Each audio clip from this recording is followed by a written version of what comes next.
Chapter 9 of Homemade Magic. Chapter 9 is the Magic Wand.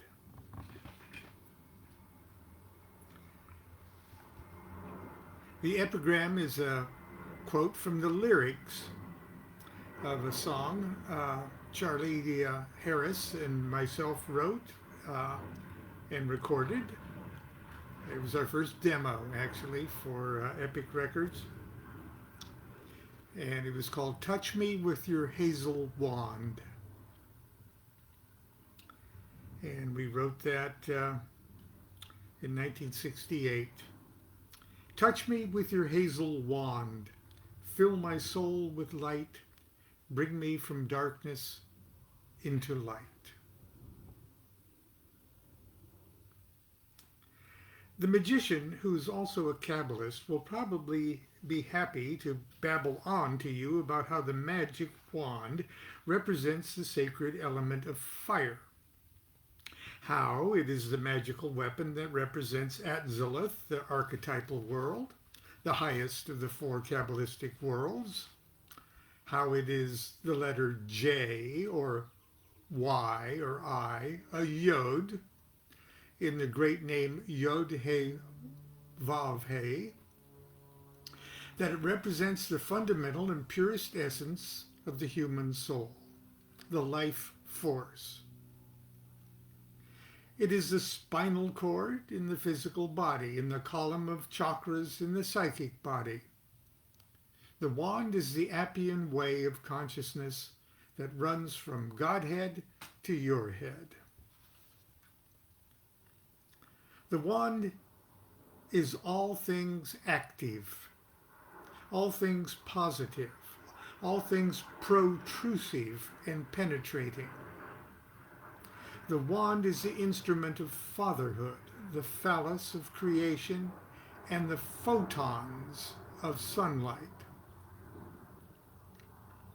The wand is the hollow fennel stalk from which Prometheus brought the gift of fire stolen from the gods to humankind. The wand is firm, it is straight, it is singular. It is the undeviating will of God, and ultimately the will of God must be the will of the magician. The wand is nothing less than the pure one-pointed purpose for which you have incarnated. It is also the tool by which you must dispatch that sacred duty. If you think you don't have a sacred duty in life, you are profoundly mistaken. No matter what your life circumstances are, there's a job that must be done, a need that must be filled, a role that must be played in the grand comedy drama of existence that only you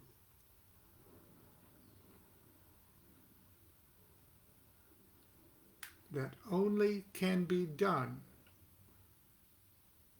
filled, acted out by you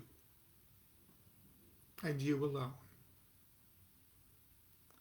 You can be certain of this because you wouldn't even be sitting there sucking and blowing in air in and out of your lungs if there wasn't something vitally important still left undone in the universe, something that only you can do.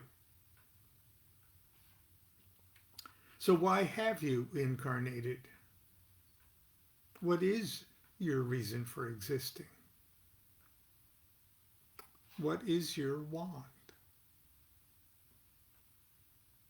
How are you using it to execute your sacred duty?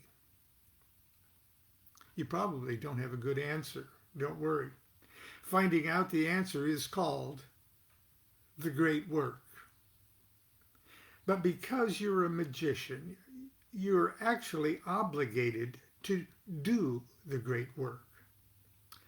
You can't let a little temporary amnesia stop you from getting on with your magical work. You have to start somewhere. So until you get a handle on what is your true will, just go ahead and start pretending. Wrap your fingers around the nearest stick and for the time being use it as your homemade wand. Any pointy thing will work at first. A twig, a walking stick, a golf club, a pencil, a pen. A pen is a magic wand that has changed many a world.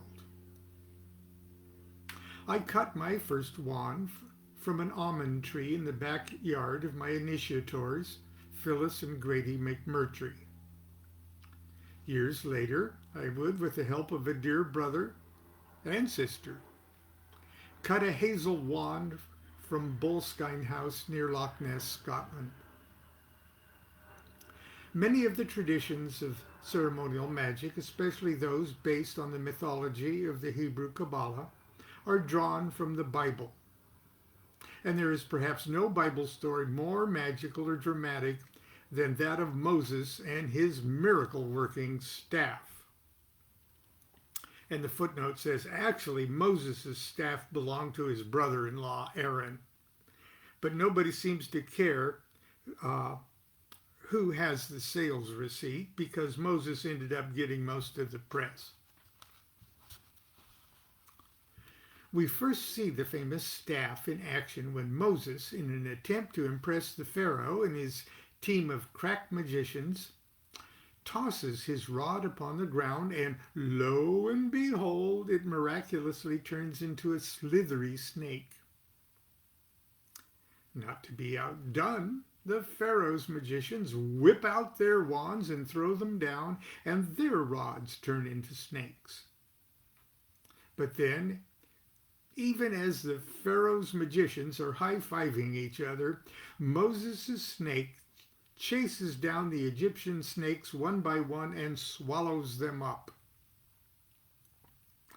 After that, Moses' snake lets out a big biblical burp, straightens itself out, and stiffens back into a walking stick with a really cool handle.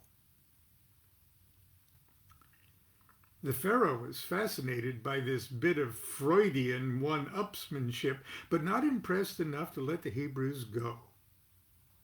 Moses would have to wag his wand a few more times to finally prove to the Pharaoh whose magic was bigger. With it, Moses would turn the Nile to blood and bring other deadly plagues down upon Egypt. Most memorably, the wand would save the fleeing children of Israel from the pursuing Egyptian army when Moses created an escape route through the Red Sea by waving his magic wand over the water while shouting in his most dramatic Charlton Heston voice, "Behold his mighty hand!" You can guess I like saying that. Moses' hand of God was quite a baton. And according to both magical and biblical traditions, his wand was made of almond wood. Modern Kabbalistic magicians are quick to point out that the words rod of almond in Hebrew, I'm not even going to try to pronounce it, but that's how it's spelled. And it adds to 463. And the easiest way to spell 463 is Topsonic Gimmel. And Topsonic Gimmel are the middle pillar of the tree of life. The paths of the middle pillar. Tav, Samek. Tav goes between 10 and 9. Samek goes between 9 and 6. And Gimmel goes between 6 and 1. So I'll describe it in my book here, just to be redundant. The Hebrew words enumerate to 463. There are 3 Hebrew letters that also enumerate to 463, or Samek, or Tav, Samek, and Gimmel. are associated with the three paths that form the spine, the middle pillar of the tree of life. The middle pillar connects gross matter of the Sephira number 10, Malcoth, to the supreme consciousness of Sephira number 1, Kether, the crown of absolute Godhead. The pontifical staffs of the Roman Catholic popes have traditionally been almond wands. As a young magician, I naturally wanted an almond wand of my very own. I've described in painful detail in an earlier publication, and that's My Life with the Spirits, the tragic adventure of my first almond wand. For the reader who's unfamiliar with the story, I'll simply say that after cutting the perfect wand from a blossoming branch of an almond tree in the Eden-esque garden of my magic teacher, Phyllis Seckler McMurtry in Dublin, California, and after straightening it for months in a homemade straightening device, and after creating and then executing a 2-week consecration ritual that involved invoking, as best as I knew how, the spirits of fire into the wand, a ceremony that culminated on the last night with the most dramatic neighborhood calamity, requiring the emergency services of the Costa Mesa Fire Department.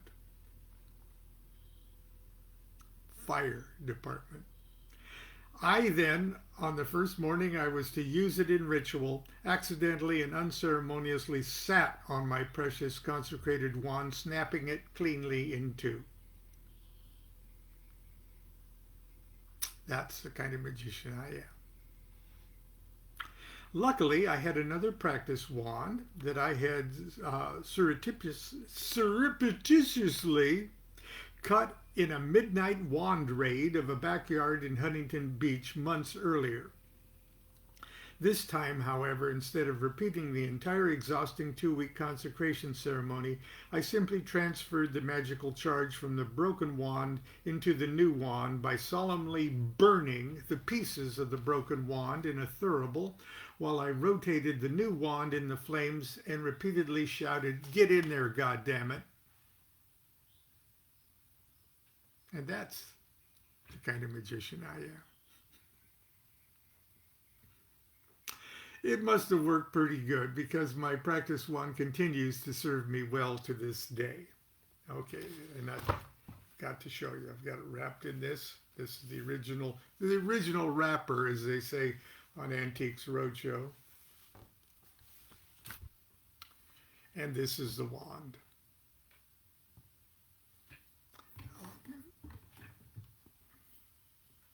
I'll start. That's the butt end.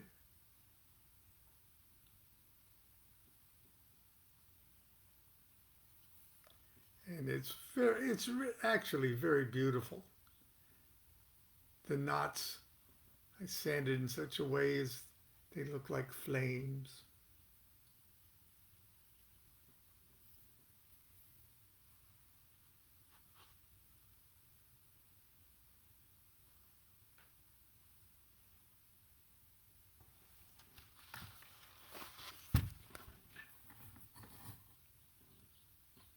While almond wood is the preferred material for Kabbalistic ceremonial magicians, other cultures and traditions use other woods. European pagan traditions also abound with magic wands and staffs. The wood most associated with the magic of witchcraft is hazel. A fact I discovered quite accidentally in 1967 while thumbing through a very cheap occult dictionary with my songwriting partner, Charles D. Harris, as we were looking for inspiration for new songs. Our divinatory technique was simple enough. We would get out our guitars and smoke a joint, a very weak commercial grade for 1967 Mexican marijuana. Then one of us would grab the dictionary, close our eyes, and pick a page at random. We'd write a song about whatever our finger landed on, such as a hazel wand. I've traveled very far to sit here at your feet, to ask your favor and make my life complete. touch me with your hazel wand. Fill my heart with joy. Bring me from darkness into light. The naive lyrics of that refrain still blow my mind after all these years. How could we have known it was the perfect invocation, the perfect prayer? The magic of the hazel wand certainly worked for Charlie and me, at least for 2 or 3 years, because just a couple months later, after we penned that song, a producer from Columbia Records heard us sing it and signed us to a record contract, Epic Records. He named the company that would publish our 2 singles and album, Hazel Wand Publishing. It took me 37 years, but I finally got a first-class hazel wand of my own. Last year, I accompanied some dear friends to Belskine House overlooking Loch Ness near Inverness, Scotland. At the turn of the 20th century, it was the home of Aleister Crowley and is arguably one of the most legendary magical residences in the world. The grounds are clearly marked private property and are protected from sophomoric Crowley fans like myself by fencing, and if the signs are to be believed, dogs. With the help of my friends, I hopped the fence and made it close enough to the lovely house to snap a few pictures. We also brought home some hazel wands that we unceremoniously flitched. Excuse me, we might have flitched them, but we filched them from the property because the hazel was growing all over the place. Now, I got to digress here for a second, because in the time between when I wrote this and today, the property has been acquired by thelemic friends of the OTO and friends of Crowley and Magick and AA people and such, and is now Belskine House burned to the ground, and it's in the process of being restored even as we speak. So it'll take a few years for the Belskine House to be completely restored and turned into sort of a library museum kind of thing, but it is happening, and I'm just thrilled to death that it is. And if you want further information on how you can contribute to that effort, please go to the OTO USA website, and I'm sure you'll find links to show how you can help with that project. So, okay, commercial over.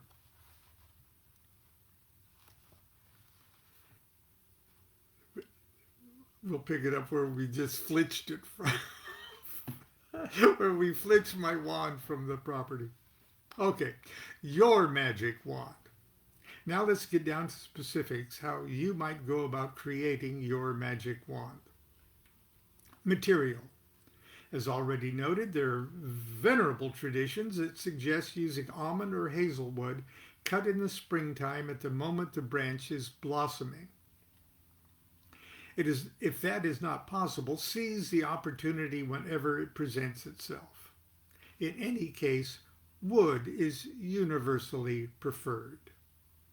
Wands made of stone, crystal, metal, plastic, clay, paper mache, or bone resonate more with the element of earth or otherwise point to other planetary associations.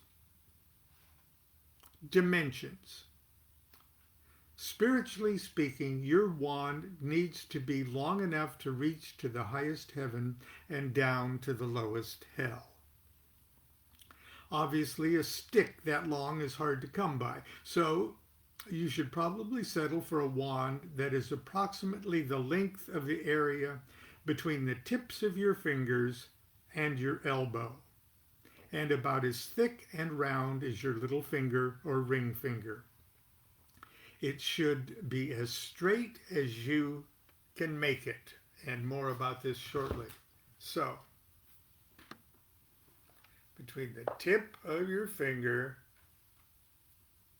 to your elbow. So this could be probably that much longer or not. About the thickness of your ring finger and about as straight as you can possibly make it.